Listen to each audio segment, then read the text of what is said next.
Hoy vamos a hablar un poquito de insuficiencia respiratoria. Nosotros dimos gasometría ya, ¿verdad? Perdido. Bueno, hoy vamos a dar la clase de insuficiencia respiratoria y oxigenoterapia, ¿sí? Bueno, como introducción, algo que nosotros ya estudiamos desde el inicio del pregrado es para qué nosotros respiramos, ¿verdad? ¿Sí? ¿Por qué usted piensa que nosotros tenemos que respirar? ¿Cuál es el objetivo del intercambio gaseoso y que tengamos como sustrato el oxígeno, ¿verdad? En las células? Formación de energía. Nosotros somos unas máquinas orgánicas, ¿verdad? ¿Sí?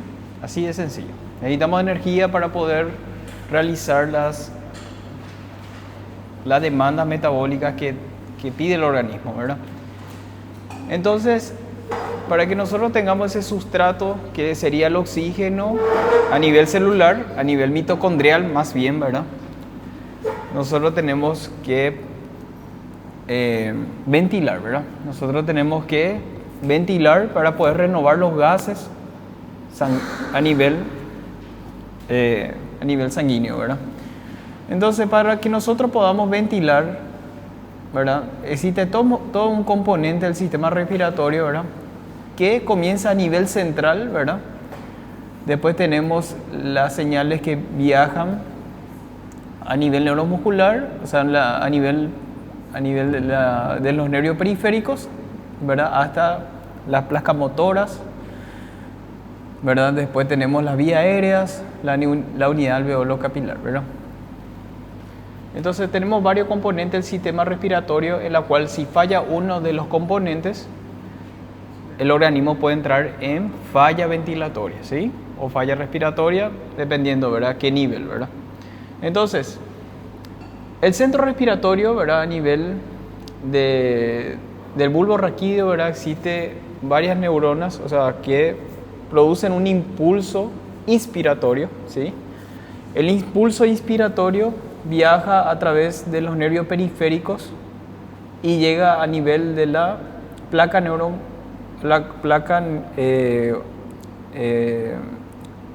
la bomba osteomuscular. Ahí se produce la contracción del músculo estriado en cuestión, por ejemplo el diafragma, y eso produce que haya un gradiente de presión, ¿verdad? Entre la atmósfera y el alveolo, por lo cual el aire entra a la vía aérea, llega hasta la unidad alveolar y luego se produce la homeostasis. Son todos esos los pasos que se produce a nivel del sistema respiratorio, ¿verdad? Ahora, si nosotros tenemos la disfunción de cualquiera de estos niveles, eso nos puede llevar al fracaso del sistema respiratorio, ¿verdad?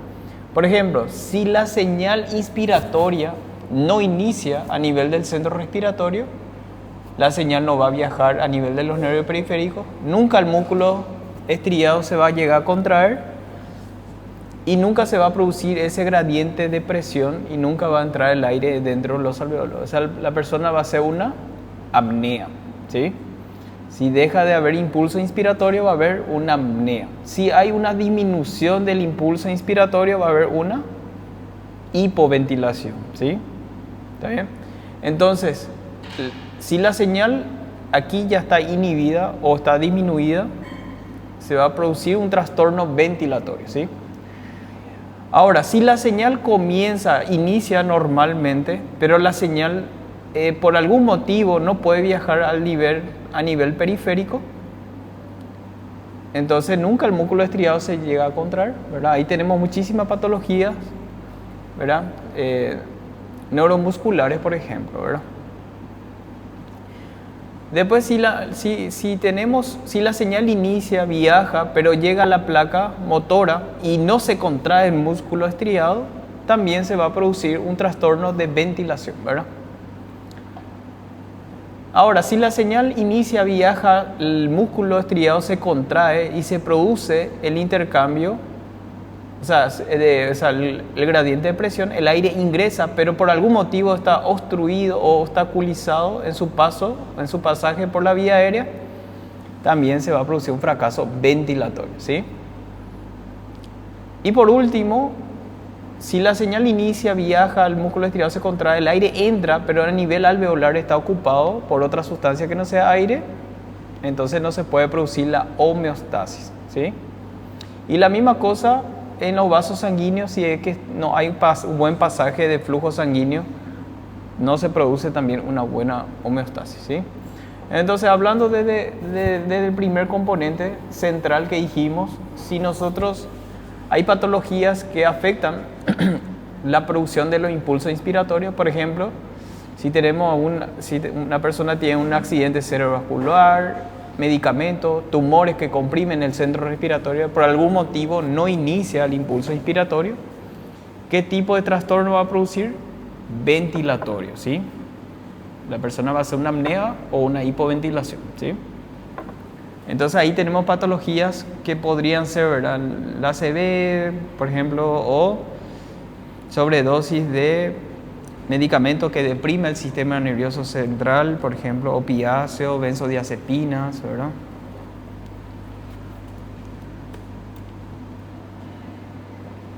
Ahora, si la señal inicia pero no logra viajar por afectación de los nervios periféricos, ¿verdad? Tenemos patología como miastenia gravis, por ejemplo, esclerosis amniotrófica lateral, el síndrome de Guillain-Barré, ¿verdad? Son todas patologías en las cuales la señal inicia pero no logra viajar hasta la placa motora, ¿verdad? ¿Sí? Después, patologías del músculo estriado mismo, por ejemplo, tenemos patologías musculares como enfermedad Duchenne, por ejemplo, que es una enfermedad hereditaria, genética, ¿verdad? La polimiositis también, ¿sí?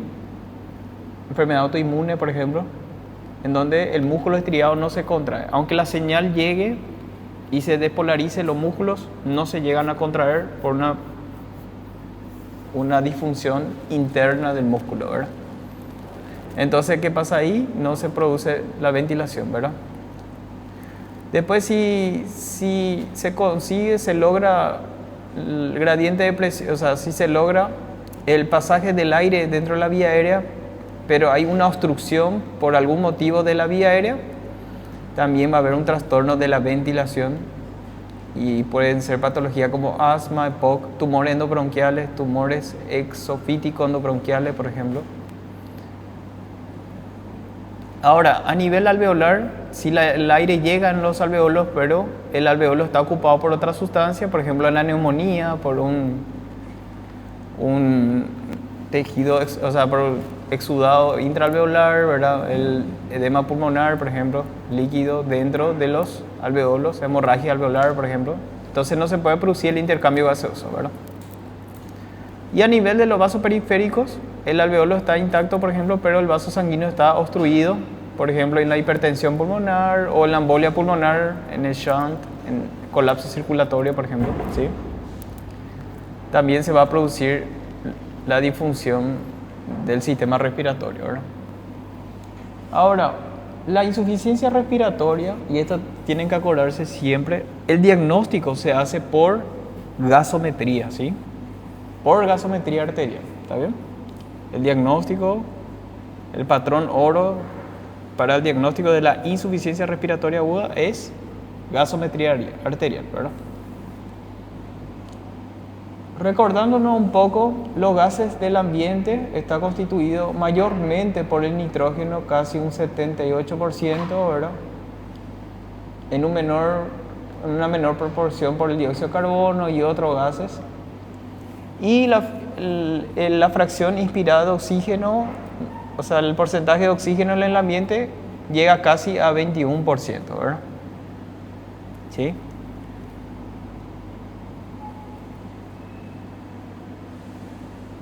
Acuérdense, ¿verdad?, que la presión de oxígeno va disminuyendo a medida que pase en cada compartimiento, ¿verdad? En el aire la presión de oxígeno va a ser mayor que en el alveolo va a ser mayor que en la sangre arterial va a ser mayor en las capilares y los capilares va a ser mayor que en las mitocondrias. ¿Y por qué va a ser así esa cadena? Claro, si es mayor, por ejemplo, en el alveolo que en el aire, no va a ser al revés, ¿verdad? La difusión, ¿verdad? ¿Está bien? Entonces, para que se pueda pasar de compartimiento a compartimiento, tiene que haber un gradiente de presión, ¿verdad? ¿Sí? Un lugar de mayor presión a un lugar de menor presión, ¿sí? Un gradiente de presión. Bueno, la clasificación de la insuficiencia respiratoria, así en general, se clasifica en aguda, en crónica y en crónica reagudizada, ¿verdad? No existe así un tiempo un punto de corte para decir aguda y crónica, ¿verdad? ¿Sí? Pero ¿cómo nosotros sabemos si es aguda o crónica? Generalmente por los valores de la gasometría, ¿verdad? ¿Sí?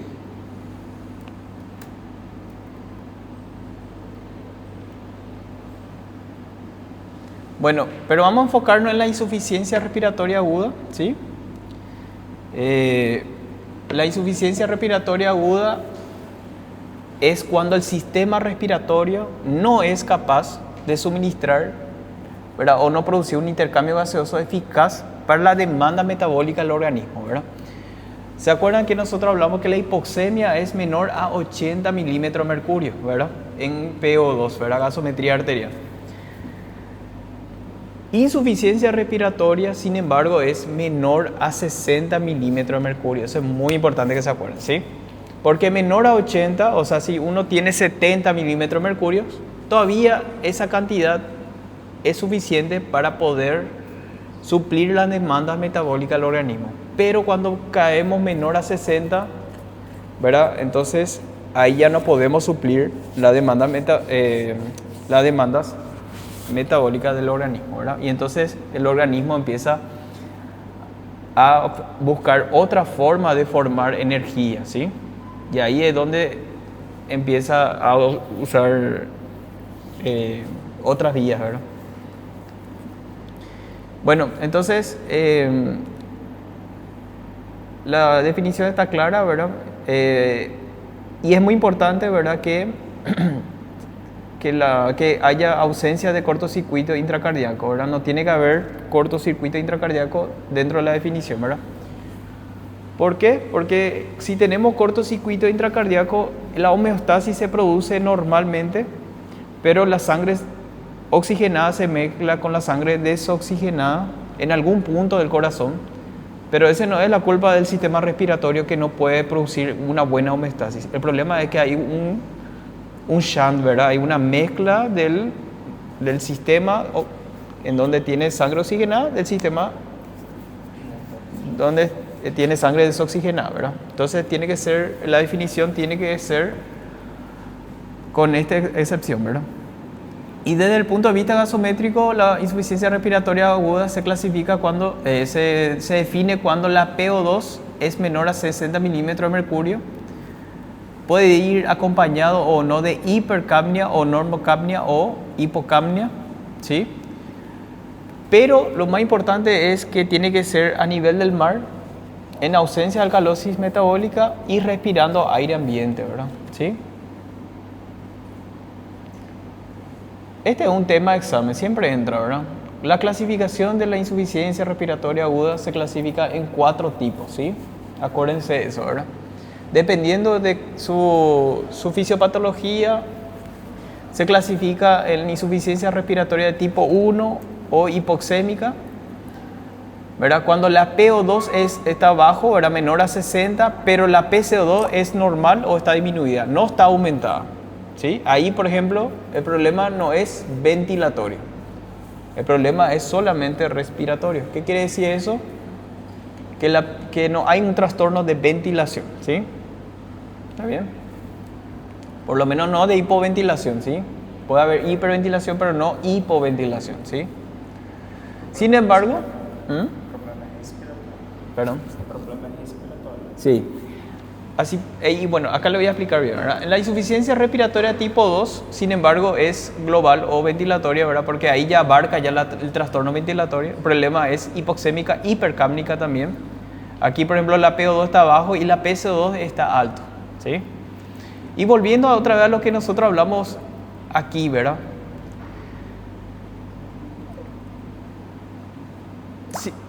Díganme un poco, ¿cuál de estos seis componentes, por ejemplo, produce un trastorno ventilatorio? ¿Cuál de esos cuatro produce un trastorno ventilatorio?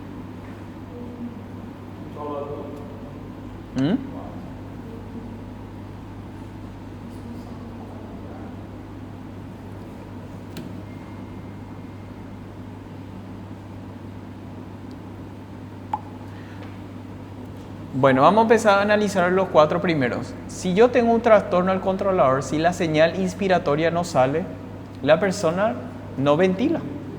Y si la persona no ventila, no elimina el dióxido de carbono en el ambiente. Entonces retiene dióxido de carbono, ¿verdad? Y hace una hipercapnia y con el tiempo también hace una hipoxemia, ¿sí? Entonces esa es una insuficiencia respiratoria de tipo 2, porque hace hipoxemia e hipercapnia. Ahora el segundo, disfunción de la transmisión de señales, la misma cosa. La señal inicia pero no viaja, el músculo nunca se contrae y nunca se produce la ventilación. El tercero, la disfunción de la bomba osteomuscular, las mismas cosas, ¿verdad? ¿Sí? La señal inicia, viaja, pero el músculo no se contrae. Y ahí tenemos enfermedades neuromusculares, ¿sí? ¿Qué produce eso, verdad? Después tenemos la disfunción de la vía aérea, de la vía respiratoria. La bomba osteomuscular se contrae, el aire entra en la vía aérea, pero la vía aérea está obstruida. Entonces no hay flujo, ¿verdad? Hay una disminución del flujo y eso produce una hipoventilación, ¿sí? Inclusive puede llegar a una apnea, ¿verdad? Los pacientes que están muy exacerbados, o sea, tienen una obstrucción muy grave, el aire no corre y hace una apnea, ¿verdad? ¿Sí? Entonces todo eso, lo que hablamos hasta el 4 es una insuficiencia respiratoria tipo 2, porque hay hipoventilación e hipoxemia, ¿verdad? O sea, una hipoxémica hipercámica. Ahora, la disfunción alveolar y la disfunción de los vasos pulmonares, el problema es la homeostasis per se, ¿verdad? ¿Está bien? Entonces ahí sí va a ser tipo 1, ¿verdad?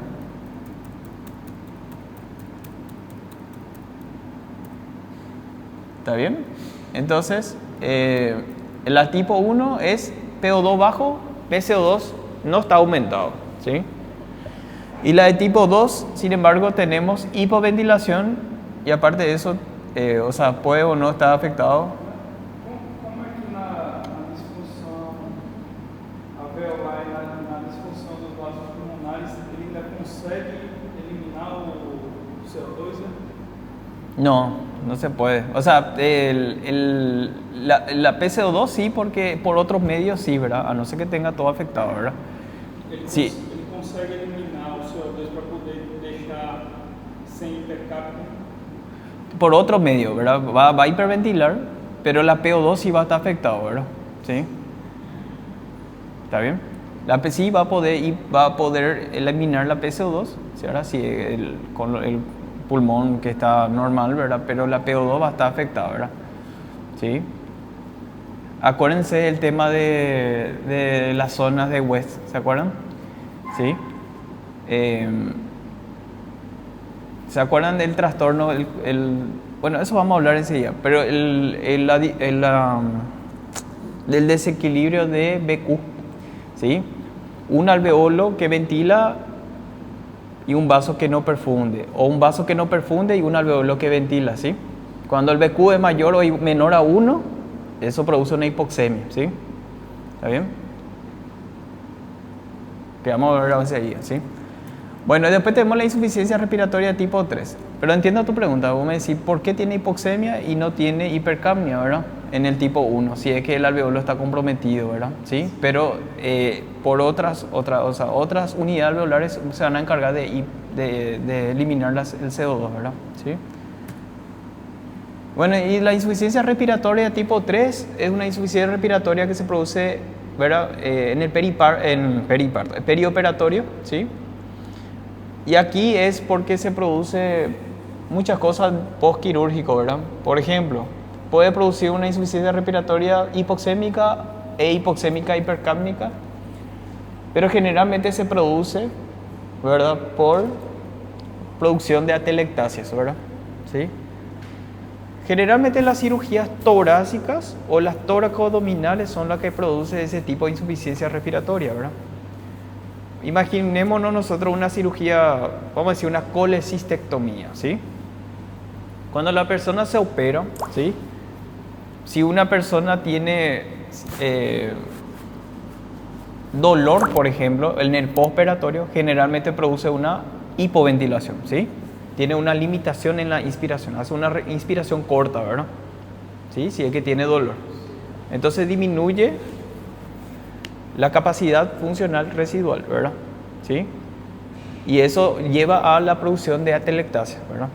Aparte de eso, si es que generalmente cuando son cirugía en la cual se produce por anestesia general, hay una disminución, o sea, un aumento de la producción de secreción en vía aérea, ¿sí? ¿Verdad? Con una disminución del aclaramiento de la vía aérea. Entonces hay un aumento de producción de tapones mucosos en las vías aéreas pequeñas y eso ahí aumenta el riesgo de atelectasias también, ¿verdad? ¿Está bien? Entonces,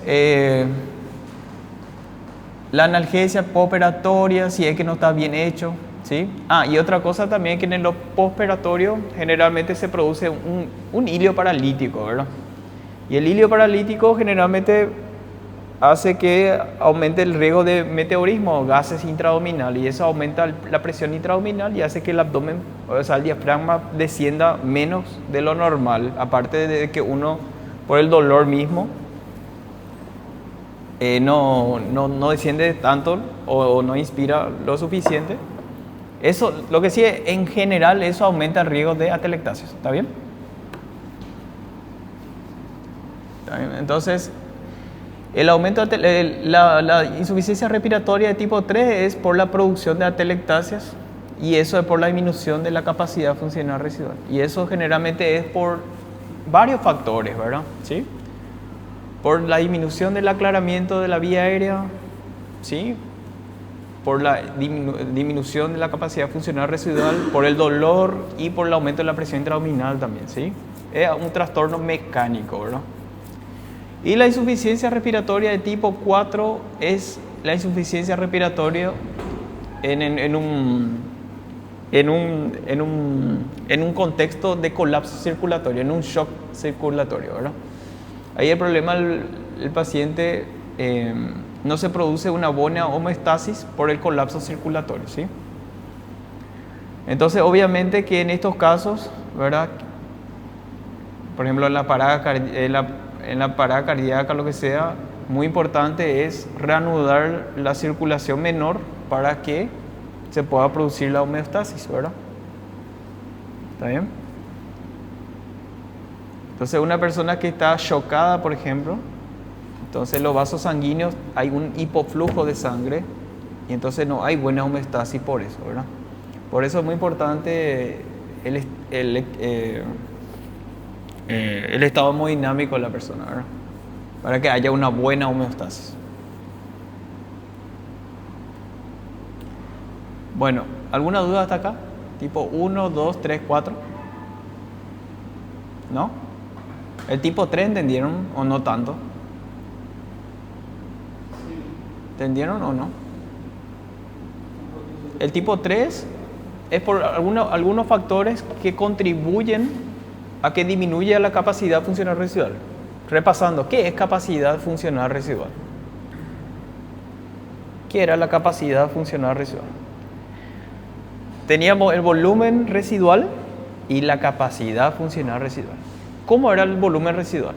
Es el volumen de aire que queda en los pulmones, pero después de una aspiración forzada, ¿verdad?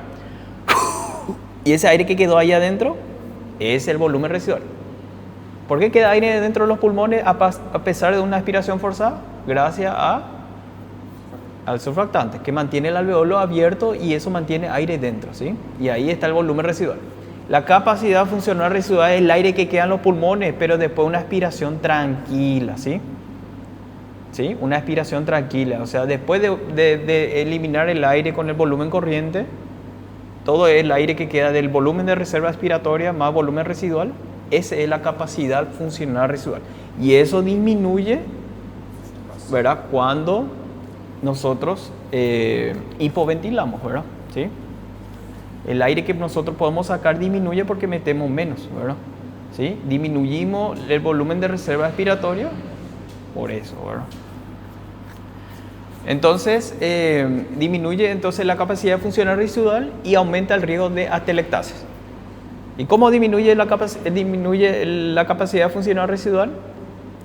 ¿Verdad? Puede ser por un aumento, por el dolor, la limitación a la inspiración, ¿verdad? O sea, disminuye nuestro volumen corriente, disminuye, ¿sí? O sea, el aire que metemos y sacamos disminuye, ¿verdad? En vez de meter, por ejemplo, vamos a decir, una persona 500 mete y saca, normalmente mete 250 nomás y saca 250. Entonces disminuye su volumen corriente, ¿verdad? Ya disminuye el volumen corriente, ya disminuye su volumen de reserva, ¿verdad? Entonces, eso más si aumenta la presión intraabdominal y todas esas cosas, ¿verdad?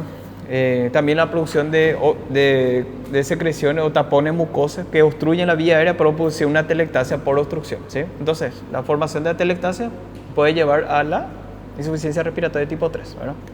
O volume que não usa, ele chega a ser mexido quando está com essa respiração.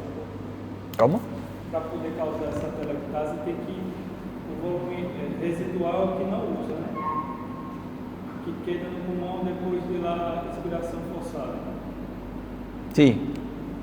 Ele é alterado. El volumen residual no puede cambiar. No, el volumen residual no cambia nunca, ¿sí? ¿Sí? Solamente cambia si es que el paciente tiene poco, por ejemplo, si tenemos si la persona tiene mucha, y no es lo eso que aumenta, ¿verdad? Si el volumen residual puede aumentar si es que el paciente tiene mucho enfisema, ¿verdad? ¿Sí? Aumenta su volumen de reserva, capacidad funcional residual, puede por aumento del volumen residual, ¿verdad? Pero ese es por producción, por la formación de enfisema, ¿verdad? Pero el volumen residual en una persona normal se mantiene siempre igual, ¿verdad? Sí, siempre igual. No puede alterarse, ¿verdad? No sé que tenga un trastorno, ¿verdad? Pero lo que sí es lo que quiero que sepan es que en la insuficiencia respiratoria de tipo 3, por ejemplo, un paciente postoperado que te hace una hipoxemia, ¿sí?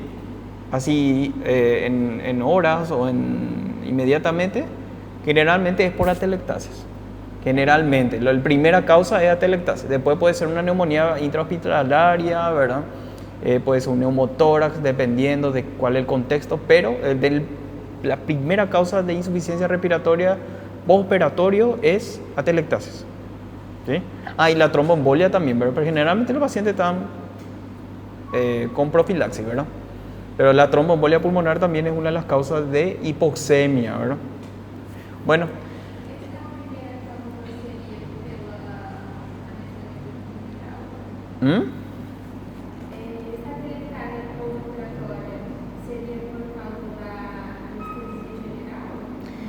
No, la anestesia lo que hace es la anestesia hace que se inhiba el reflejo de la tos, ¿sí? 1. 2, que disminuye la motilidad ciliar. Lo que sí es que favorece mucho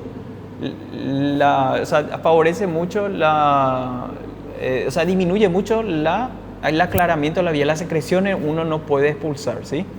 Por eso después postoperado generalmente tiene secreciones en la vía aérea, ¿verdad? Pero nosotros todo el tiempo estamos produciendo secreciones, ¿sí? ¿Sí? Y eso, el reflejo de la tos, cuando está inhibido y cuando disminuye la motilidad ciliar, generalmente las secreciones no se eliminan normalmente y muchas veces puede obstruir vía aérea, ¿sí? ¿Está bien? Puede obstruir la vía aérea. Y cuando obstruye la vía aérea, produce una atelectasia por obstrucción, ¿sí? Cuando se obstruye una vía aérea, se colapsa depende de qué vía aérea, ¿verdad? E eu acho que era essa pergunta que ele queria saber. O volume residual, cuando há atelectase, ele some. Sí. Y cómo el aire desaparece, ¿verdad? Esa es la pregunta. Ese se produce por una desnitrogenización, ¿verdad? Esa es la forma que se produce, ¿verdad? La desnitrogenización, y ahí se produce la atelectasia, ¿verdad? Bueno, vamos a pasar, ¿verdad? El tipo 4 entonces es en el contexto de un colapso circulatorio. Bueno, todos los mecanismos fisiopatológicos más importantes están aquí, ¿verdad? La insuficiencia respiratoria hipoxémica tiene varios procesos fisiopatológicos. Uno puede ser por la disminución de la fracción inspirada de oxígeno, ¿sí? ¿Qué es la disminución de la fracción inspirada de oxígeno? ¿Qué es, por ejemplo, la disminución de la fracción inspirada de oxígeno? Un ejemplo nomás, por ejemplo. Respiração pouca com doador. Altas alturas, por ejemplo, ¿sí? Cuando nosotros estamos en un nivel más alto, por ejemplo, a 3.000 metros, la presión atmosférica disminuye. Entonces, la presión atmosférica de oxígeno disminuye también. Entonces, la oferta de oxígeno es menor, ¿verdad? Por eso es que en la altura generalmente la PO2 o la saturación, lo que quieran, disminuye, ¿verdad? ¿Sí? Porque disminuye la presión atmosférica de oxígeno, ¿verdad? Ahora, otro ejemplo, por ejemplo, que le puedo dar. Imagínense que estamos en este ambiente, ¿verdad? Y si nosotros bloqueamos toditas las entradas de aire que haya, en algún momento nosotros vamos a utilizar todo el porcentaje de oxígeno que hay en el ambiente, ¿verdad? ¿Sí? Entonces el problema es la oferta de oxígeno que hay en el ambiente, ¿entienden? Entonces, por disminución de la fracción inspirada de oxígeno, también se puede producir. Después, la disminución de la alteraciones de la difusión de gases es a nivel de la membrana alveolo capilar, ¿sí? Acuérdense que cada vez que se engruesa más la membrana respiratoria, la difusión de gases se altera, ¿sí? Disminuye la difusión de gases. Cuando más se aleja el alveolo de los capilares, disminuye la eficacia de la difusión de gases. ¿Y qué enfermedad produce eso? Por ejemplo, edema pulmonar, puede producir fibrosis pulmonar, lo que sea, ¿verdad? Después, la causa más frecuente de la insuficiencia respiratoria aguda hipoxémica es la alteración de la ventilación-perfusión, ¿sí? Y eso es lo que le había mencionado, ¿verdad?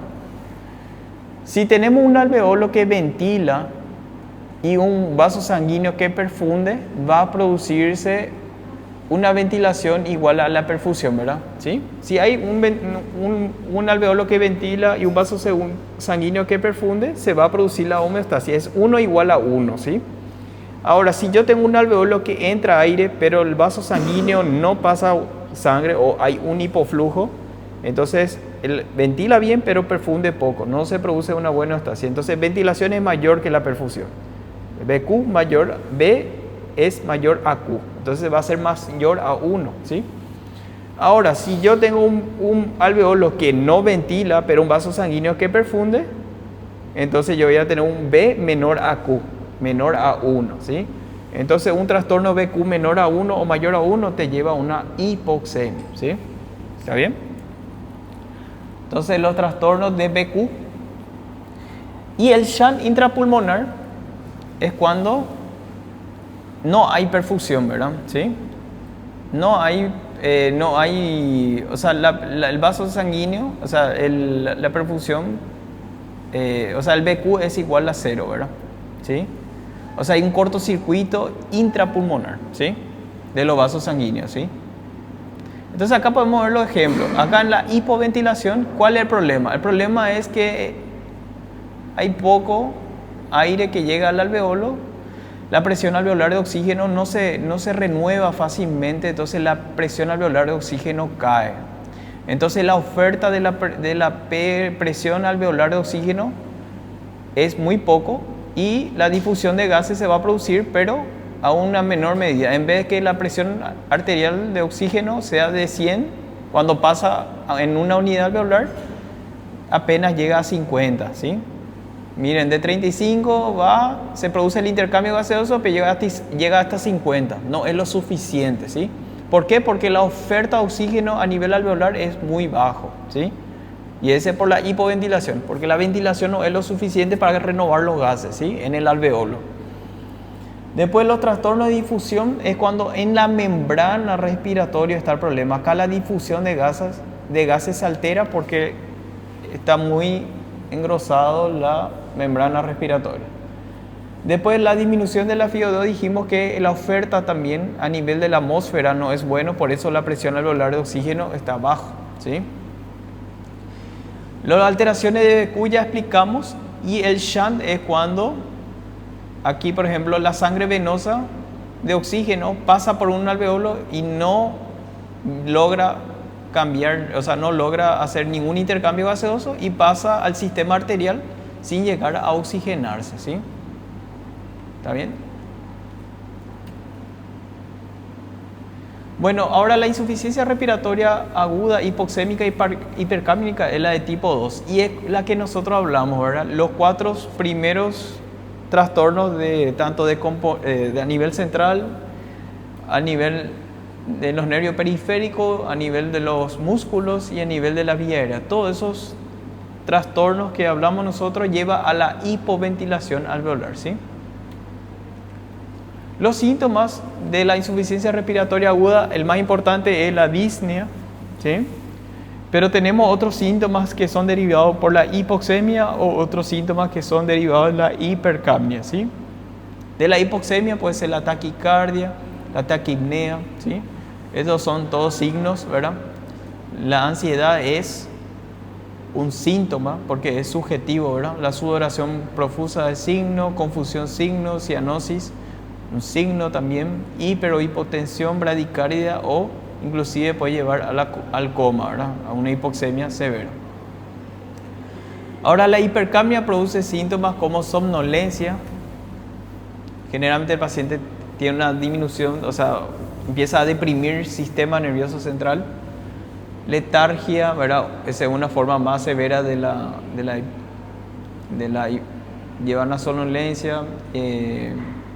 Para la letargia puede ir temblores, cefalea, asterexis. Asterexis es cuando la persona hace como unos movimientos involuntarios regulares de los brazos, ¿verdad? Van a ver que los pacientes mueven así sus brazos. Es por la hipercapnia, ¿verdad? Papiledema y coma también, ¿sí? Y bueno, cuando la persona está en insuficiencia respiratoria, obviamente que va a querer ventilar más, entonces va a empezar a usar los músculos accesorios de la ventilación. Y ahí es donde se usan los músculos accesorios, ¿verdad? ¿Se acuerdan los músculos accesorios de la inspiración, por ejemplo? ¿Sí? Los esternocleidomastoides, serrato anterior, ¿verdad? ¿Sí? Intercostales, ¿sí? Entonces, cuando se contraen esos músculos accesorios, ahí vemos que se ven lo que denota es el aumento del trabajo respiratorio, ¿verdad? Y cuando los músculos se cansan, porque los músculos se cansan, llega un momento que se fatigan, ¿sí? Cuando aumenta mucho el ácido láctico en el músculo, se fatiga.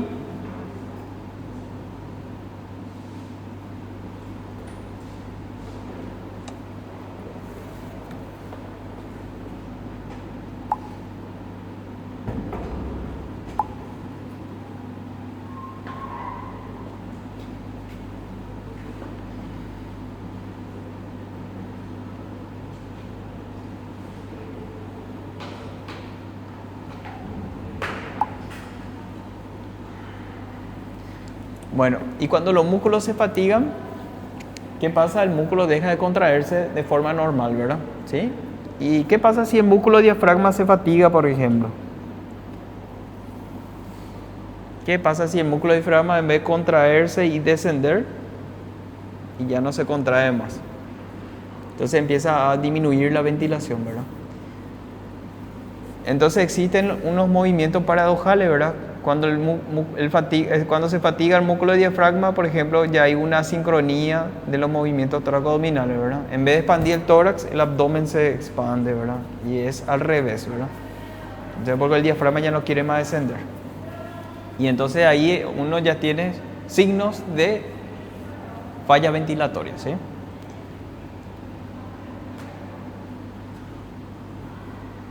Y cuando ya te está por fallar, entonces ahí obviamente que uno tiene que asistir, ¿verdad?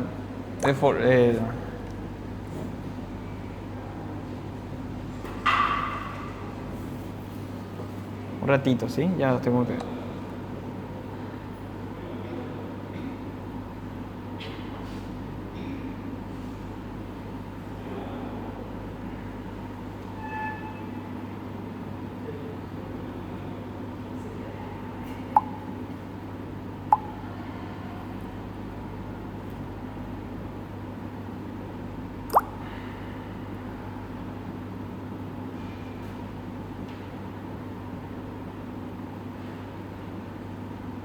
retráctil.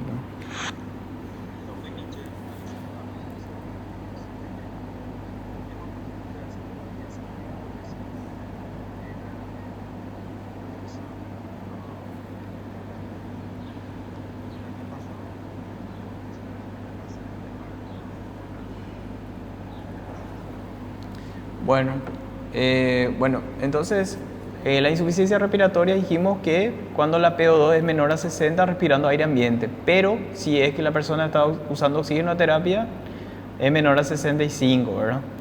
La PCO2, si es mayor a 45 o 50, estamos ante una hipercapnia, o sea, sería de tipo 2. Ahora, existe una excepción, ¿verdad? Los pacientes con EPOC, que son pacientes que generalmente tienen una acidosis respiratoria crónica, en algunos casos, ¿verdad? Entonces ellos producen algo que se llama hipercapnia permisiva, ¿verdad? Ellos toleran PCO2 mayor de lo normal, ¿verdad? Y la PO2 normal de ellos ya empieza a ser, empezamos a tener cortes ya más bajos, ¿verdad? El paciente empieza a tener una insuficiencia respiratoria crónica y cuando se agudiza es cuando tenemos menor a 50, ¿sí? Entonces ellos ya empiezan a tener PO2 con valores menores de lo normal, ¿verdad? Bueno, con relación a las causas, tenemos causas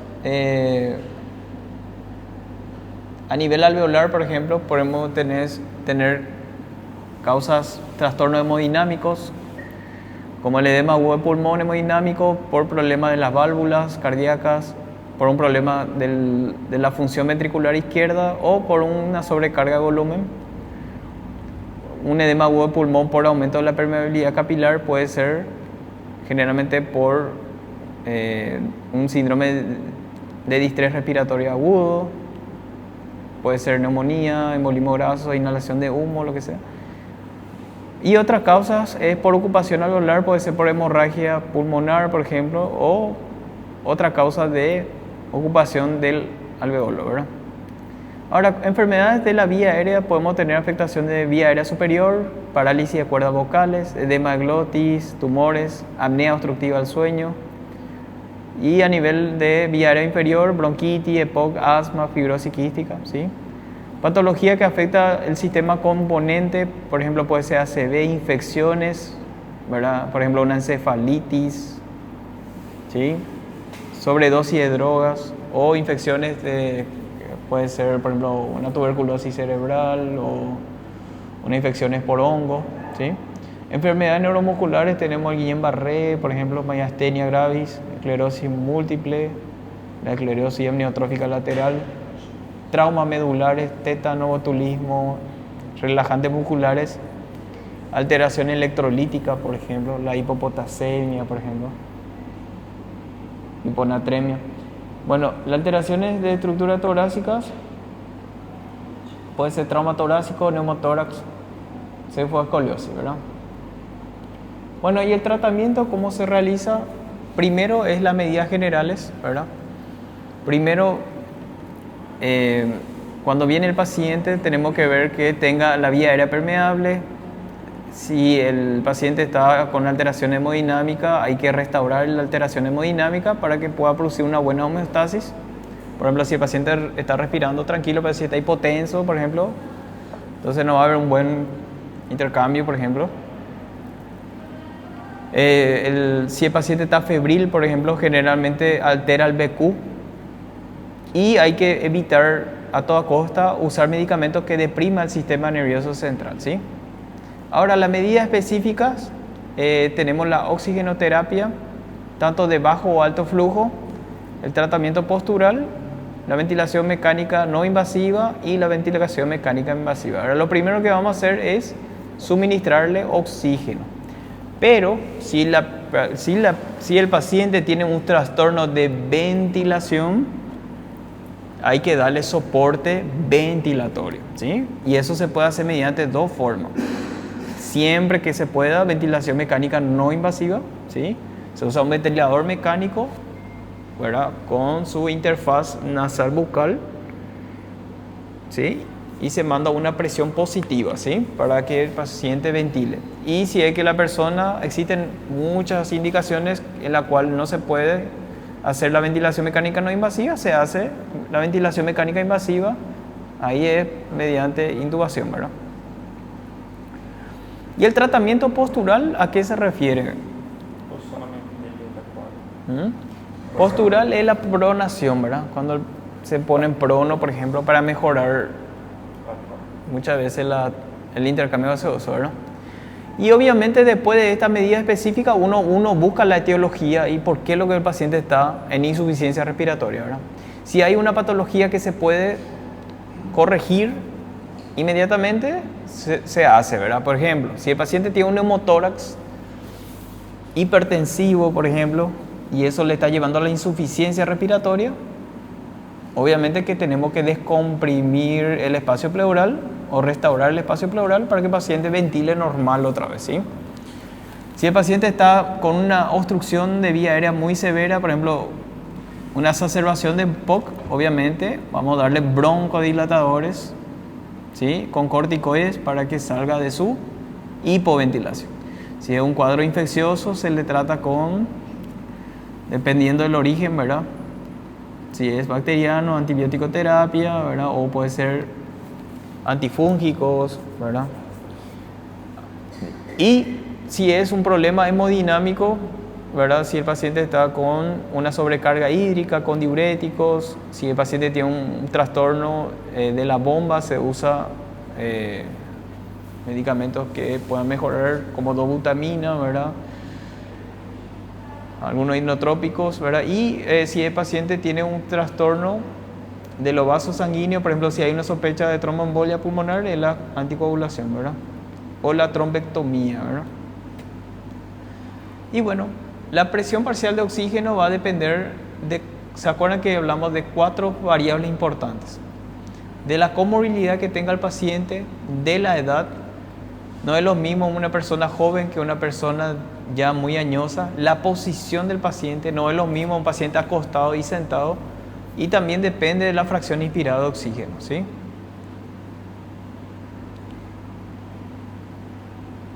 Acá, como podemos ver, según la edad, la PO2 va variando a medida que nos vamos envejeciendo, ¿verdad?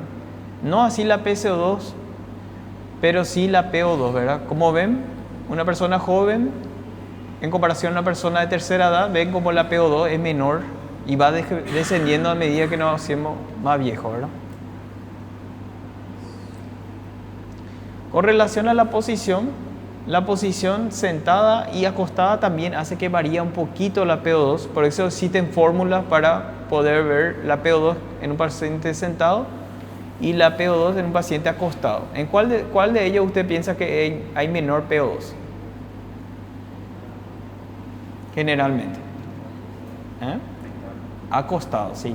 Acostado. Generalmente acostado la PO2 desciende más que una persona sentada, ¿sí?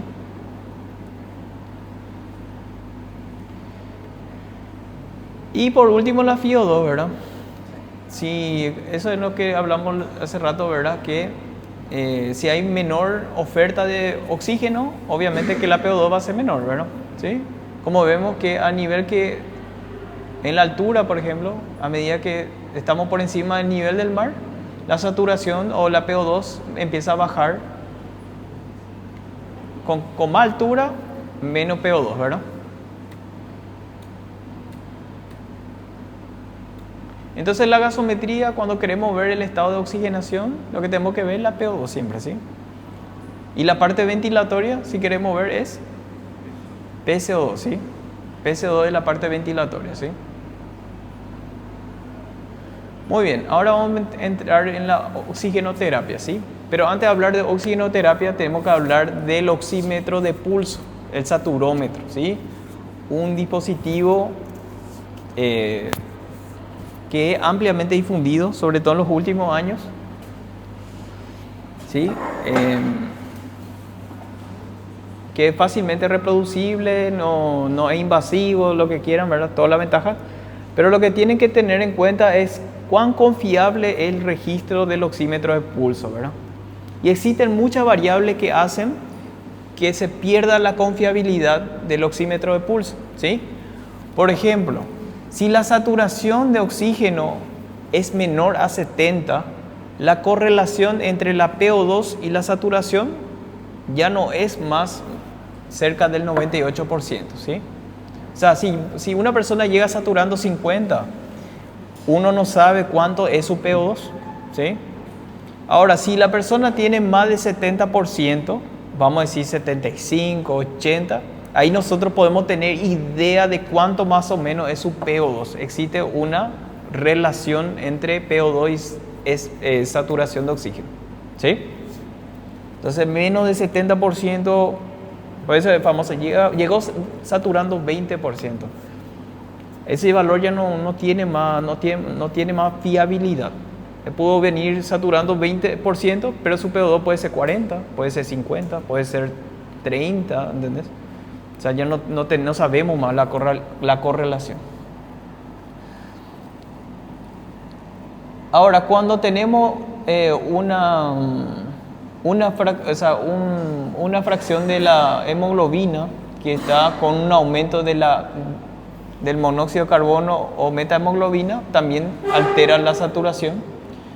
Si el paciente está hipotenso, también la saturación ya también no es más, si hay una caída más de 30% del, no sé cuánto, de 30 torr, pero ahí ya pierde la confiabilidad.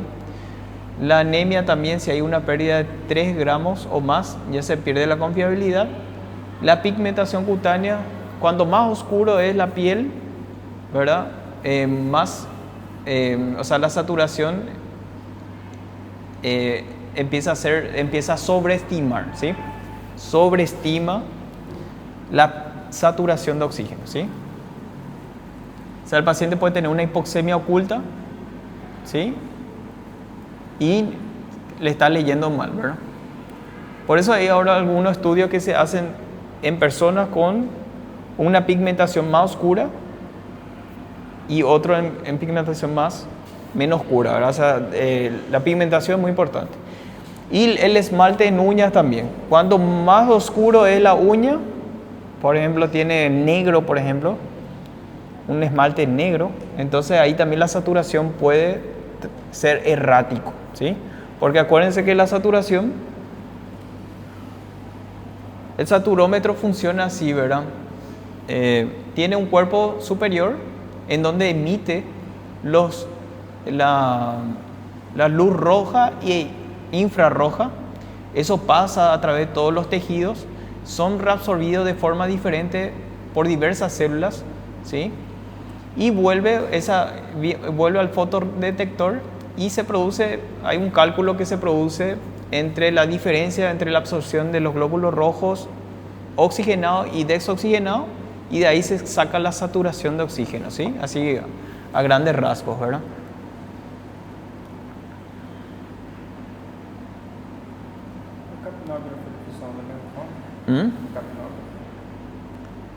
¿Qué tiene capnógrafo? ¿Funciona de la misma forma? No, ese es diferente. Sí, diferente.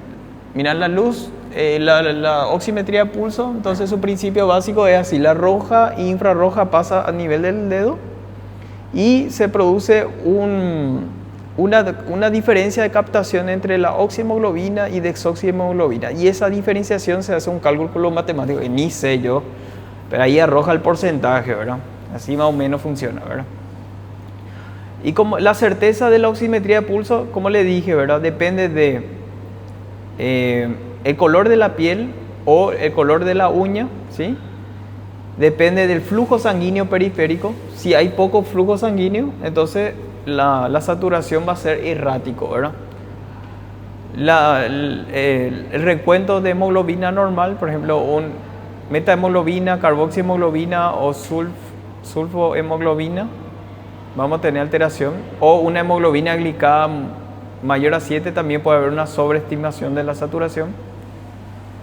Cuando la saturación es menos de 70%, también no tiene muy buena relación a la PO2. Y eso, ¿verdad? Ahora, ¿cómo nosotros sabemos si el flujo sanguíneo, hay buen flujo sanguíneo o no a nivel periférico, ¿verdad? Por eso existen estas curvas, ¿verdad? Esta es la curva de pletismografía, ¿verdad? Curva pletismográfica, ¿sí?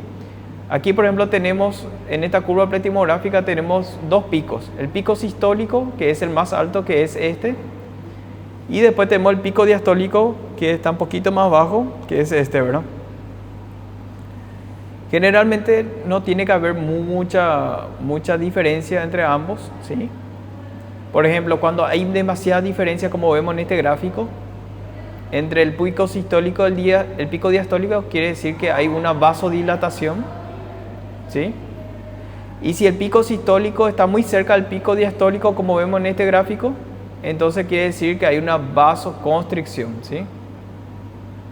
Entonces, ¿cómo yo sé si hay un buen flujo o una disminución del flujo? Con la curva pletismográfica, ¿sí? Estos gráficos, ¿verdad? Entonces ahí al lado del saturómetro, en los monitores pueden ver estas curvas, ¿sí? Esto les puede ayudar a cómo está. ¿Y por qué eso es importante? Porque si me dice que tengo una vasoconstricción, entonces quiere decir que mi saturación no puede ser fidedigno, ¿verdad?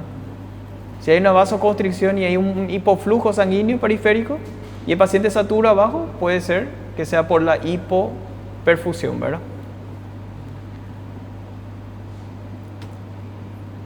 Bueno, la oxigenoterapia es cuando nosotros administramos el oxígeno por encima del oxígeno del aire ambiente, ¿verdad? Por encima del 21%, y la intención es tratar los síntomas y signos que vienen de la hipoxemia o hipoxia tisular, ¿verdad?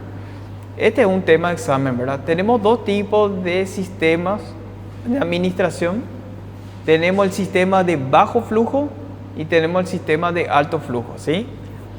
El sistema de bajo flujo tenemos las cánulas nasales convencionales, que es la punta nasales, ¿verdad? Después tenemos las máscaras faciales simples y tenemos las máscaras con reservorio, con el sistema o no de reinhalación, ¿sí? Después tenemos el sistema de alto flujo, que tenemos en las máscaras faciales con el sistema Venturi, y tenemos las cánulas nasales de alto flujo, ¿sí? Esto es importante que se acuerden, ¿sí? Ahora vamos a ver la característica de cada uno, ¿verdad? Las cánulas nasales, este sí o sí todo el mundo conoce, ¿verdad? Las cánulas nasales, como ven, tienen un reservorio de 50 ml. ¿Qué quiere decir eso? Que dentro de la tubuladura puede entrar 50 ml de aire, ¿sí? El flujo que se puede administrar con esta cánula es máximo hasta 6 litros por minuto, ¿sí? Y eso proporciona una FiO2 máximo de 44 a 46%, ¿sí?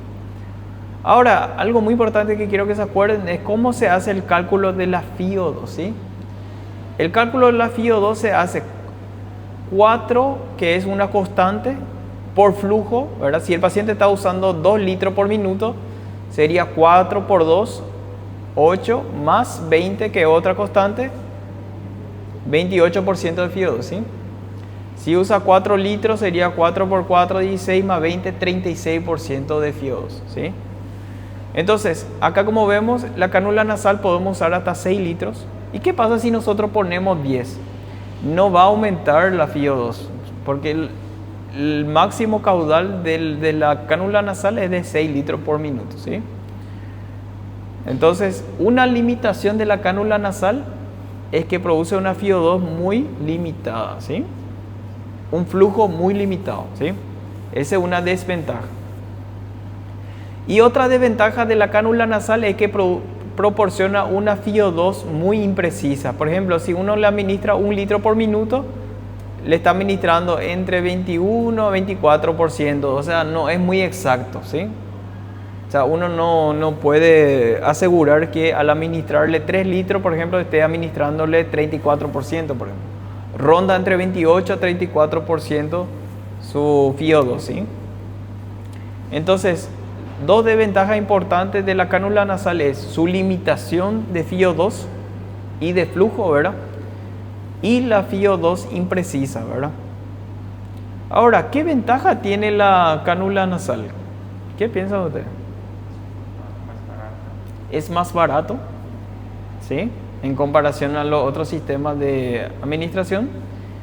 Otra ventaja es, si ustedes, pero imagínense que ustedes están usando esto, ustedes van a poder comer por la boca sin interrumpir el tratamiento, ¿verdad?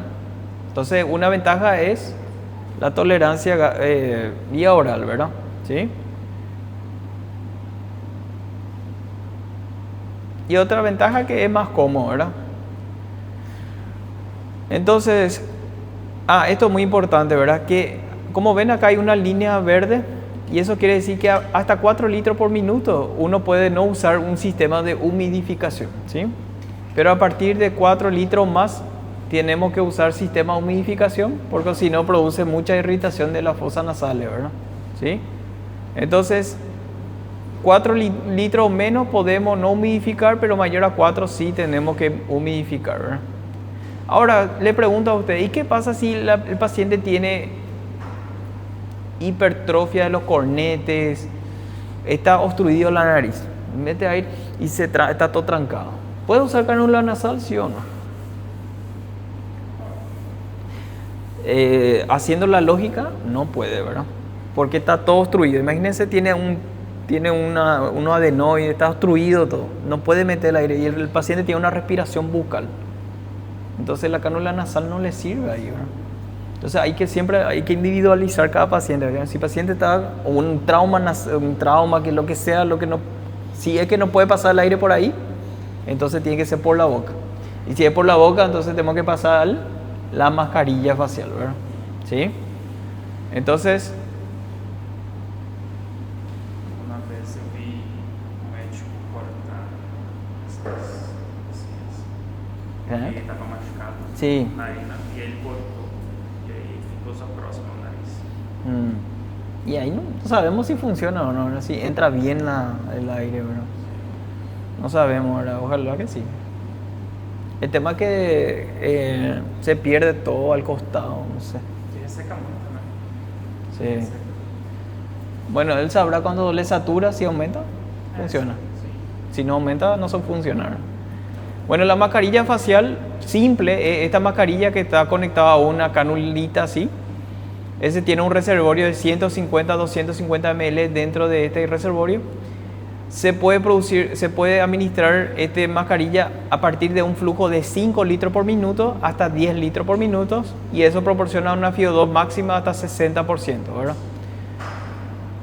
Bueno, vamos a hablar un poco de la ventaja de la mascarilla. ¿Cuál es una de las ventajas? El precio no es muy caro, es muy accesible, ¿sí? Otra ventaja es que proporciona una FiO2 mayor que la cánula nasal. Y eso, no hay muchas ventajas que digamos, ¿no? Las desventajas, ¿cuáles son las desventajas de la mascarilla facial? Es inconfortable, ¿verdad? Sale cuando no dormimos. Otra cosa, no puede comer. Para comer uno tiene que sacar la mascarilla, interrumpimos el tratamiento con oxigenoterapia. Isso ¿Sí? o paciente que tem náusea. También puede producir. Y otras cosas, da sensación de confinamiento, sensación de claustrofobia. Hay mucha gente que usa y no puede respirar, ¿verdad? ¿Sí? Entonces, y también acá este nivel también puede producir mucha presión a nivel de la piel y a veces produce una herida en la piel, ¿sí?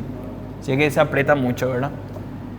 Ahora, ¿por qué nosotros no podemos usar menos de 5 litros por minuto? ¿Qué pasa si yo le pongo a 2 litros por minuto una mascarilla facial?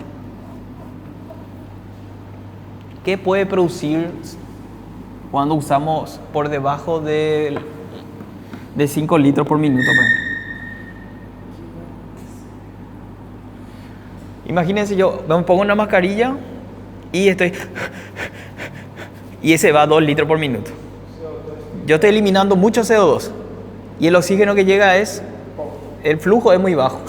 Entonces, ¿yo qué paso? Elimino el CO2 y vuelvo a reinhalar mi CO2. Entonces, ¿qué puede producir? Una hipercapnia, ¿sí? Una hipercapnia, ¿sí? Entonces, ahí puede producir una hipercapnia por la reinhalación de CO2. Por eso el flujo se usa a 5 litros por minuto, ¿sí? ¿Está bien? Entonces, si usamos, acá dice, ¿verdad? El flujo tiene que ser 5 litros más para evitar la reinhalación de CO2, ¿verdad? Que se puede retener en la máscara, ¿está bien?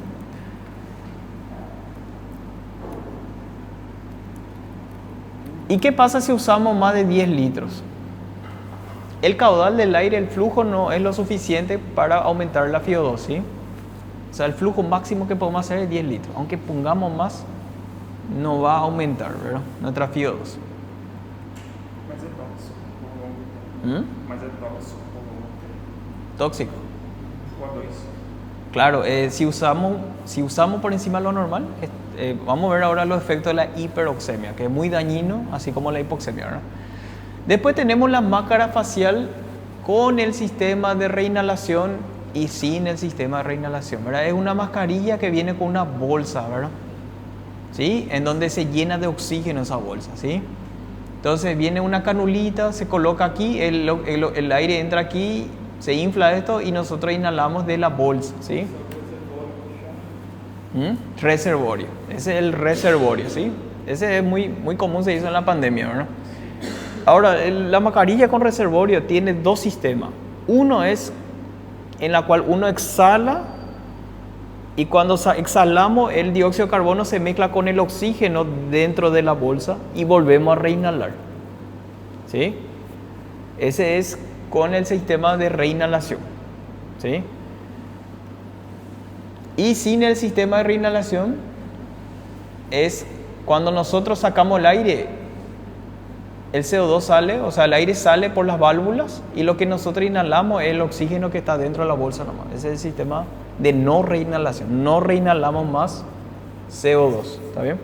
Entonces, ¿cuál de estos usted piensa que proporciona más FiO2? ¿Este o este? Ese, ¿sí? En este nunca el FiO2 va a llegar a 100% porque justamente se mezcla con el dióxido de carbono. Entonces, nunca vamos a poder alcanzar a valores de 100%, ¿sí? Doutor, é a mesma máscara, mas regula essa válvula ou é outro tipo de câmbio? Es otra, la otra máscara. Es otro tipo de máscara, ¿sí? Ahora, les voy a preguntar algo. Esto, por ejemplo, se usa a partir de 10 litros para arriba. La mascarilla con reservorio se usa desde 10 litros para arriba. ¿Y por qué la mascarilla facial con reservorio no es un sistema de alto flujo? Pregunta, ¿por qué no es un sistema de alto flujo? Si está usando un flujo ya, vamos a decir, un poquito alto, ¿verdad?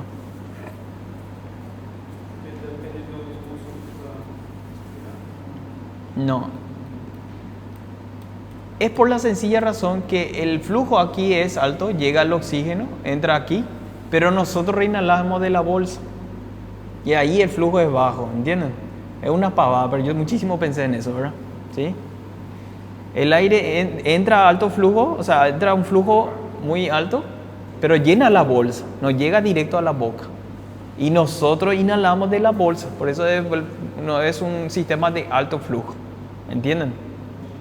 Porque vamos a ver aquí, por ejemplo, este es la mascarilla de tipo Venturi. Este es un sistema de alto flujo.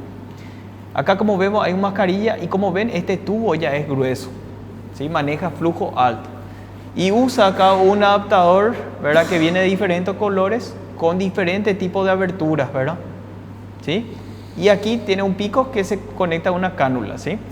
Entonces el aire entra dentro de esto, pero lo que hace este dispositivo es chupar el aire del ambiente, ¿sí? Chupa el aire del ambiente y se suma al flujo que sale de la boca de oxígeno.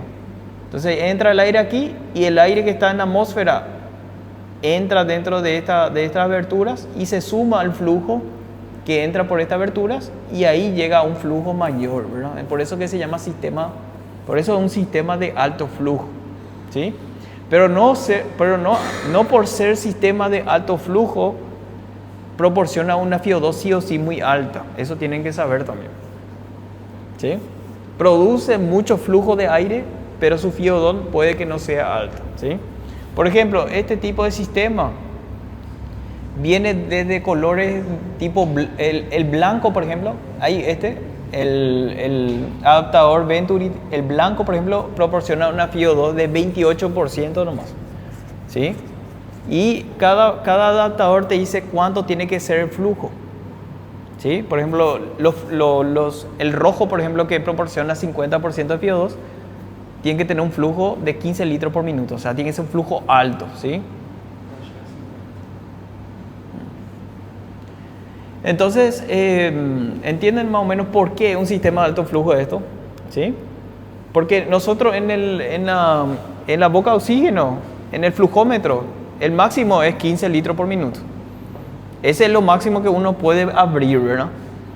Entonces el flujo llega hasta ahí y se suma el flujo de aire del ambiente al flujo que sale de la boquilla. Ahí es donde se suman los flujos y por eso es que se llama sistema de alto flujo, ¿sí? Entonces, ¿pero cuál es la ventaja de la mascarilla Venturi? Uno es que proporciona flujo mayor, ¿sí? Entonces hay pacientes que le mejora la ventilación con eso. Por ejemplo, el paciente con EPOC le viene súper bien. Y que otra ventaja, que proporciona una FiO2 exacta, ¿sí? Más precisa que lo demás. Si uno pone, por ejemplo, este sistema Venturi del rojo, por ejemplo, este rojo proporciona una FiO2 de 50%. Entonces, sí o sí, 50% más o menos estaría proporcionando con ese sistema, ¿verdad? Es más exacto, ¿verdad? Y por último, tenemos esto, la cánula nasal de alto flujo, ¿sí? La cánula nasal de alto flujo usa un dispositivo, ¿sí? En donde se conecta a la boca de oxígeno, ¿sí? Se conecta a la boca de oxígeno. Dentro de la cánula de alto flujo del dispositivo se puede colocar agua bidestilada para humidificar el aire. Pero la cánula de alto flujo tiene 3 características importantes. Uno es que el aire que sale puede salir con un flujo muy alto, hasta 60 litros por minuto más o menos. El aire que sale puede salir humidificado y con la temperatura ambiente, o sea, con la temperatura corporal de la persona. Uno puede configurar la temperatura, puede poner 32, 34, 36, 37 grados, ¿sí? Y sale humidificado. Entonces, le ayuda mucho a la vía aérea, ¿sí?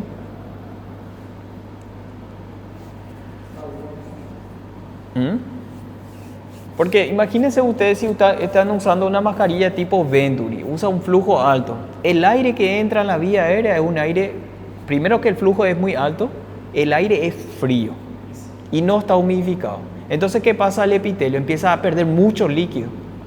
Entonces hay mucha pérdida insensible de líquido mediante la respiración, la ventilación, ¿verdad? ¿Sí? Entonces, la ventaja de la cánula de alto flujo es que proporciona un flujo más alto, ¿sí? Puede humidificar el aire, ¿sí? Sí, y puede proporcionar una FiO2 que puede llegar hasta 100%. No puede poner hasta 100%, ¿verdad?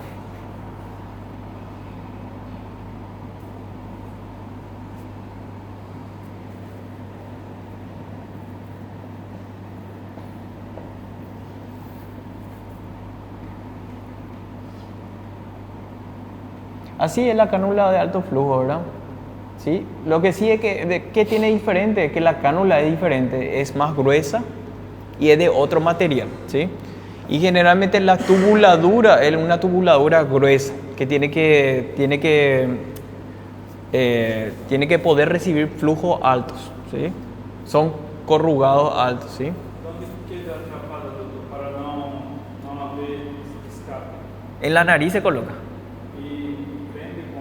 No, la nariz tiene una forma para adaptar, se aprieta así, sí, y viene así las puntas nasales gruesos y viene así con, no sé, como parece que se encastra, ¿verdad? Bueno, y así, ¿verdad? Entonces, ¿cuáles son los beneficios fisiológicos que produce la cánula nasal de alto flujo? Uno, por ejemplo, es que produce una disminución de la resistencia nasal y disminuye el espacio muerto, ¿verdad? Anatómico. Otro es que mejora el aclaramiento de la vía aérea, ¿sí? Mejora el aclaramiento de la vía aérea, disminuye la broncoconstricción. ¿Por qué? Porque el aire frío, eso produce broncoespasmo, es un estímulo, ¿sí? Entonces el aire que entra con una temperatura del ambiente, o sea, una temperatura corporal, disminuye esa broncoconstricción, mejora entonces el movimiento de secreciones, ¿verdad? Y por último es la producción disminuye la producción de atelectasia. ¿Por qué? Porque produce un cierto grado de PIP, ¿verdad? Entonces aumenta un poco la presión que hay dentro de los alveolos, ¿verdad? Presión positiva al final de la expiración, ¿verdad? Entonces disminuye la atelectasis. Por eso la cánula de alto flujo, esas son las ventajas más importantes. ¿Alguna duda que tengan hasta acá con los sistemas? ¿No? Bueno, después tenemos el sistema, después tenemos la ventilación no invasiva, ¿verdad? Hay un dispositivo, una interfaz, por ejemplo, una interfaz nasal, tenemos una naso bucal, lo que sea, ¿sí? Miren, este es solamente que está en inglés, ¿verdad? Pero este es un resumen de lo que le estamos mencionando, ¿verdad? La cánula nasal hasta 6 litros por minuto, una FiO2 más o menos que ronda los 40%. La ventaja, como dijimos, es confortable, es bajo costo, no interfiere con la ingesta oral. Y la desventaja es esto que nosotros dijimos, y esto acuérdense bien, la desventaja es un limitado flujo de aire, generalmente produce sequedad de mucosa y puede producir epistaxis, o sea, sangrado nasal, una FiO2 que no es confiable o no es precisa y es fácilmente dilocable. ¿Qué quiere decir eso? Que sale fácil, ¿verdad? Ahora, la máscara facial simple, dijimos que es de 5 a 10 litros por minuto, una FiO2 hasta 60%. Su ventaja es que es de bajo costo, que proporciona una FiO2 mayor que la cánula nasal, ¿sí? Y es capaz el oxígeno sale humidificado, ¿verdad? La desventaja es, interfiere con la ingesta oral, puede causar disconfort, puede causar interferencia con la ingesta oral, produce... la persona se siente confinado, o sea, se siente encerrado, ¿verdad? Tiene sensación de claustrofobia. Puede estar asociado a la retención de dióxido de carbono si es que nosotros usamos bajos flujos, ¿sí? Que dijimos nosotros. Y produce lesiones así a nivel de la piel si es que apretamos demasiado la mascarilla, ¿sí? Bueno, y después lo que dijimos ya, la cánula de alto flujo dijimos, y la de mascarilla facial con reservorio, ¿verdad? Y el Venturi, ¿se acuerdan que le dije que la ventaja es que proporciona una precisión mayor de FiO2 en comparación a los demás, ¿sí? Y que es de alto flujo, ¿verdad? Se suma el aire del ambiente más el oxígeno, ¿verdad? Bueno, esto no hace falta que sepan. Esto sí, yo creo que se acuerden bien, ¿sí? ¿Se acuerdan que nosotros hablamos de las causas de la hipoxemia, ¿verdad? Tenemos la alteración de ventilación-perfusión, shunt intrapulmonar, o sea, el cortocircuito intrapulmonar, alteración de la difusión de gases a través de la membrana alveolo-capilar, la hipoventilación o baja oferta de oxígeno en el ambiente, ¿sí? Dentro de todos de estas causas de estos trastornos fisiopatológicos de hipoxemia, el único que no responde con oxígeno es el shunt intrapulmonar, ¿sí? El shunt pulmonar, aunque nosotros le proporcionemos oxígeno, generalmente no mejora. Entonces tenemos que usar FiO2 hasta 100% o más, o sea, FiO2 cercano a los 100% para que tenga una leve respuesta, ¿verdad? ¿Sí? Y acá tenemos ejemplos, ¿verdad? Por ejemplo, una malformación arteriovenosa pulmonar puede ser una causa de shunt pulmonar. Esse shunt pulmonar, não é aquele shunt da abertura No, en el corazón. Es en los vasos sanguíneos del pulmón, en donde ahí puede haber cortocircuito, ¿verdad? ¿Sí? Una neumonía puede ser un shunt también, ¿entendés? Pero acá, por ejemplo, un ejemplo es la malformación arteriovenosa, ¿verdad? ¿Sí? En donde hay conexiones del sistema venoso y arterial dentro del pulmón, ¿verdad? Y ahí, aunque vos le pongas oxígeno, no mejora. ¿Por qué? Porque se mezcla toda la sangre, ¿verdad? ¿Entendés?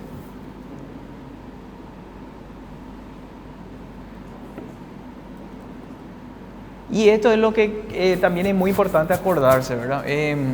Los efectos fisiopatológicos que produce la hipoxemia a nivel del sistema respiratorio, por ejemplo, la hipoxemia a la larga lleva a la hipertensión pulmonar, ¿sí? Porque aumenta la ventilación y se produce una vasoconstricción pulmonar.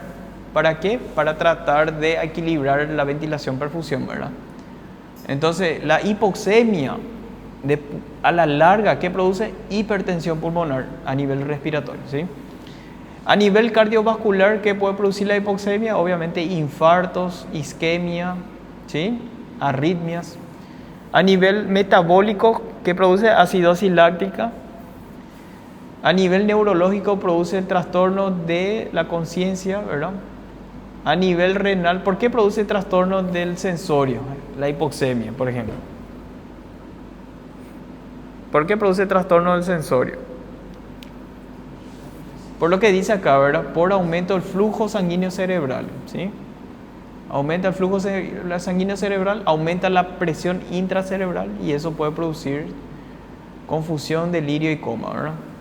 Y a nivel renal se produce la necrosis tubular aguda, ¿verdad? Se puede producir. Ahora, la hipoxemia, estamos hablando de la hipoxemia. Ahora, la hiperoxemia, ¿sí? El oxígeno, como dijo el doctor acá, es tóxico también, ¿sí? Por eso es muy importante que siempre no abusemos con el oxígeno, porque la hiperoxemia hace tan mal como la hipoxemia. Muchísima gente en la pandemia por el COVID murieron también por efecto de la hiperoxemia. Nosotros feliz, nos satura 100% y si le hacemos una gasometría su PO2 está a 300 más o menos de PO2, ¿verdad? Está hiperoxemia y con el tiempo eso produce muchas alteraciones. Por ejemplo, a nivel pulmonar, la hiperoxemia produce una disminución de la ventilación, ¿verdad? Eso produce atelectasias, produce una disminución de la fracción de eyección cardíaco, disminuye el flujo coronario, aumenta la presión arterial, aumenta la resistencia arterial periférica. A nivel metabólico lo que produce es aumenta las especies reactivos de oxígenos, ¿sí? Y eso hace que provoca un estado proinflamatorio, ¿sí? A nivel del cerebro produce una disminución del flujo sanguíneo cerebral, ¿sí? Y a nivel renal produce una disminución del flujo sanguíneo renal y produce una injuria renal por eso, ¿verdad? Y bueno, ¿y cómo nosotros vamos a hacer? Si viene un paciente con insuficiencia respiratoria y yo le tengo que iniciar oxígeno, eso es muy importante. ¿Cómo le voy a iniciar? Ahí tenemos que nuestro algoritmo, que viene el paciente en insuficiencia, tenemos que dividir en dos tipos de pacientes. Un paciente que tiene riesgo de hipoventilación y un paciente que no tiene hipoventilación, así de simple, ¿sí? ¿Por qué es muy importante eso? Porque nosotros tenemos nuestra saturación objetiva, ¿sí? Nuestro nivel de saturación objetivo. Una persona que no tiene riesgo de hipercapnia, nuestra saturación objetiva es de 94 a 98% de saturación, no de PO2. Acuérdense que la gasometría va a tardar, ¿verdad? Tenemos que tomar la muestra, llevar hasta que esté. No podemos esperar para administrar el oxígeno a un paciente en insuficiencia. Entonces, si es el paciente en insuficiencia, que vamos a ver cómo tiene que venir el paciente en insuficiencia, entonces ahí tenemos que administrar el oxígeno. Y nuestro objetivo en un paciente sin hipercapnia es 94 a 98. Ahora, si el paciente tiene riesgo de hipoventilación, o sea, hipercapnia, el rango de saturación es 88 a 92% hasta que tengamos el valor de gasometría. Si en la gasometría viene y su PCO2 es normal, entonces ahí podemos aumentar y mantenerle entre 94 a 98. ¿Entienden? Hasta que tengamos la gasometría. Pero mientras no tengamos la gasometría, si es un paciente con riesgo de hipercapnia, 88 a 92 es nuestro rango de seguridad, ¿sí? El paciente com EPOC tem uma saturação baixa. No siempre, ¿verdad? No siempre. Los crónicos sí, ¿verdad? Los pacientes crónicos sí. Y hay que ver la edad también, ¿verdad? Sí, porque un paciente de 90 y de 85 años, 80 años, su PO2 normal ya es 94, 95, así nomás ya es normal. Ya no es más alto, ¿verdad? ¿Se acuerdan que la PO2 baja a medida que nos hacemos viejos, ¿verdad? Por eso está mal que a los abuelitos le queramos 100%, ¿verdad? Ya, su PO2 normal ya es otro, ¿verdad? Bueno, entonces, ¿cómo va a ser nuestro algoritmo? Entonces, viene el paciente con insuficiencia respiratoria tipo 1 y tipo 2, ¿verdad? Ya dijimos cómo vamos a manejar la saturación, nuestro objetivo. Ahora, ¿qué dispositivo vamos a usar en primer lugar? Ahí se divide dos brechas importantes. Cuando la persona viene, nuestro punto de corte es 85%, ¿sí? Si la persona viene saturando menor a 85%, menos de 85%, ahí tenemos que iniciar con mascarilla con reservorio a 15 litros por minuto, ¿sí? Mascarilla con reservorio a 15 miso, lo máximo, ¿sí? Pero ¿qué pasa? Le ponemos 15 litros por minuto, ¿verdad? Al inicio, le da inicio. Y después, ¿qué? Sí, con lo máximo. Y ahí nosotros le vamos titulando. Titular quiere decir que leer la lectura del saturómetro y ver si aumenta. Entonces podemos ir bajando para mantener dentro de nuestro 94, 98. Si yo con 15 litros llega a 99, voy a bajar. Si mantiene todavía 99, voy a bajar. Si mantiene todavía 99, voy a bajar. ¿Entienden? Y cuando empieza a estar dentro del rango 94, 98, ese va a ser el valor que vamos a dejar, ¿verdad? Como muda de dispositivo, né? Se tiver já melhor. Sí. Entonces, mira, acá vemos una hipoxemia aguda, o sea, una insuficiencia respiratoria que nosotros no conocemos la causa. Entonces, en primer lugar, si viene saturando menos 85%, es mascarilla con reservorio. Sin embargo, también se podría usar mascarilla facial simple o cánula nasal, ¿verdad?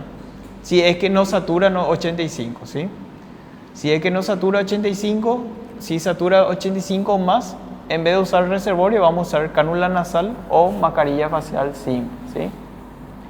Y otra situación es si un paciente viene con colapso circulatorio. Si el paciente viene con una alteración hemodinámica o en parada cardíaca, por ejemplo, sí o sí tiene que ser FiO2. O sea, tenemos que usar mascarilla reservorio a 15 litros por minuto también, ¿sí?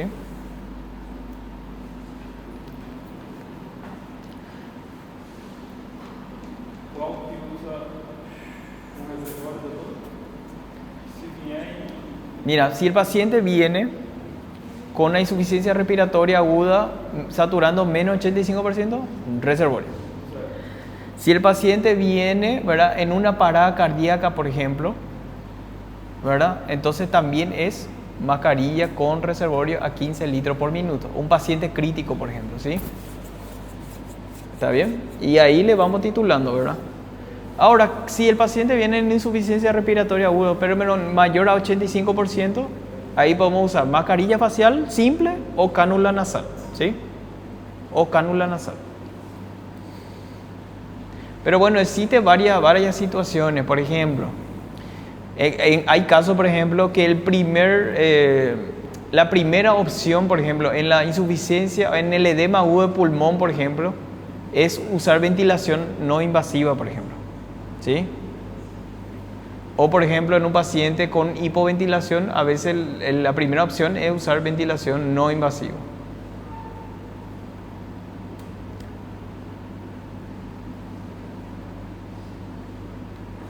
Bueno, entonces vamos a ver el algoritmo, ¿verdad? Entonces, una forma de seguir es, primero, usamos la mascarilla facial con reservorio a 15 litros por minuto, ¿sí?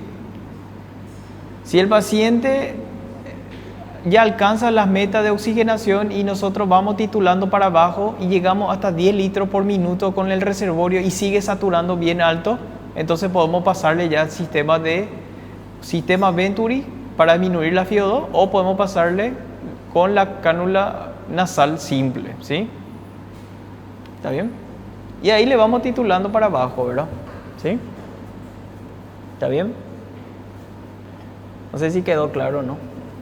¿Sí? Vamos a hacer un ejemplo, por ejemplo, ¿verdad? Una situación. La situación que ustedes ya saben, menor a 85% de una reservorio, ¿verdad? Y justamente usted le pone reservorio y con 10 litros por minuto de reservorio ya satura por encima del rango normal. Y yo ya no puedo, del reservorio ya no puedo bajar de menos de 10 litros. Si quiero ponerle 9 o 8 litros, ¿ya qué tengo que pasar? A la mascarilla facial simple, ¿sí? O también se puede utilizar el Venturi también, ¿sí? El Venturi. El problema de la nasal es que vos no puedes pasar de la mascarilla con reservorio a la nasal directo. ¿Por qué? Porque después de 10 litros viene 9, 8, 7 y eso no tolera la cánula nasal.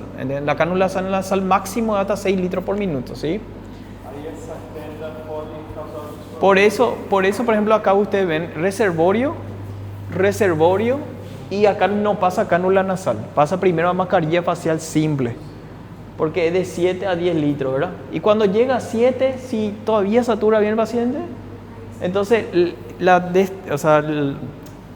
después ya es la cánula nasal. Ahí se usa 6 litros, después 5, 4, 3, ¿verdad? Y bueno, ¿hasta cuándo nosotros tenemos que parar? Hasta donde mantenemos el rango normal de saturación, ¿sí? Si yo con 13 litros de reservorio mantengo 95, 96, dejamos ahí nomás, ¿verdad? Hasta ahí queda. Pero si mantiene muy alto su saturación, entonces voy bajando hasta mantener dentro del rango normal, ¿sí? No sé si quedó claro. Es que es muy grande, ¿verdad? O sea, hay muchos casos diferentes, ¿verdad? También. Pero la titulación se hace así, ¿verdad? ¿Sí? Por eso todo el tiempo tenemos que ver cuánto satura el paciente para ver si subimos, bajamos, cambiamos de sistema, ¿sí? Ahora, ¿qué pasa si yo estoy usando cánula nasal a 6 litros por minuto y el paciente no logra las metas de oxigenación? Por ejemplo, mi meta de oxigenación es saturación de 94 a 98, pero satura 91, por ejemplo, y yo uso cánula nasal a 6 litros. Entonces tengo que aumentar, ¿verdad? Y después de la cánula nasal es máscara facial simple, o puedo usar también Venturi. Venturi es espectacular. Siempre que tengan Venturi, el Venturi es la opción ideal. El problema del Venturi es que no hay en muchos lugares, ¿verdad? Pero siempre que se pueda usar Venturi, Venturi es muy bueno, ¿verdad? Quando o paciente chega depois, eu vou medir a saturação. Sí, la persona llega en un cuadro respiratorio, aparente insuficiencia, lo primero que tenemos es saturarle, ¿verdad? Y si tiene una saturación menor a 95, ay, esto no le mostré yo.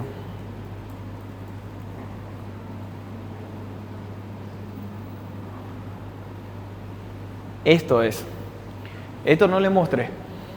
Esta es la correlación entre la saturación y la PO2, ¿sí? Acá, saturación de oxígeno y PO2.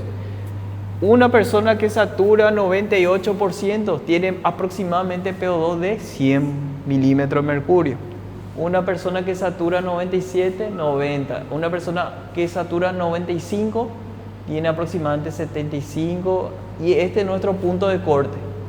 Una persona que satura menos de 90 probablemente está en insuficiencia respiratoria. Entonces en la saturación es lo que nosotros más nos tiene que preocupar, menos de 90.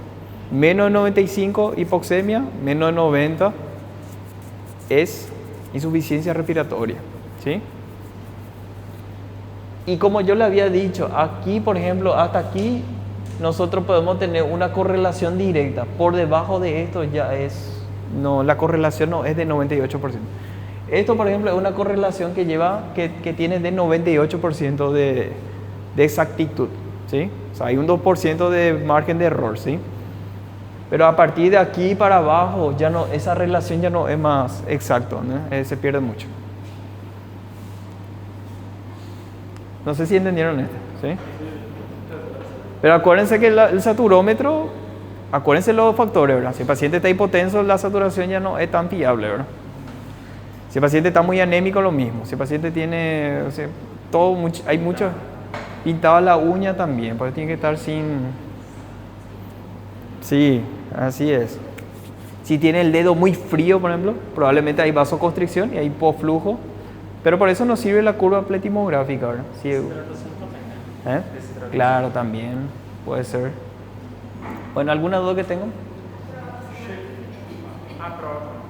En la semana que viene, ¿verdad? Sí. 3 temas nomás. Esta clase, gasometría y generalidades. Solo 3 temas, ¿verdad? Gasometría, vean bien, ¿verdad? Hay dos ejercicios de gasometría y algunos conceptos básicos, ¿verdad? Después de esto también vamos a hablar de los sistemas de bajo alto flujo, las ventajas y desventajas de cada sistema. Por ejemplo, podría preguntarle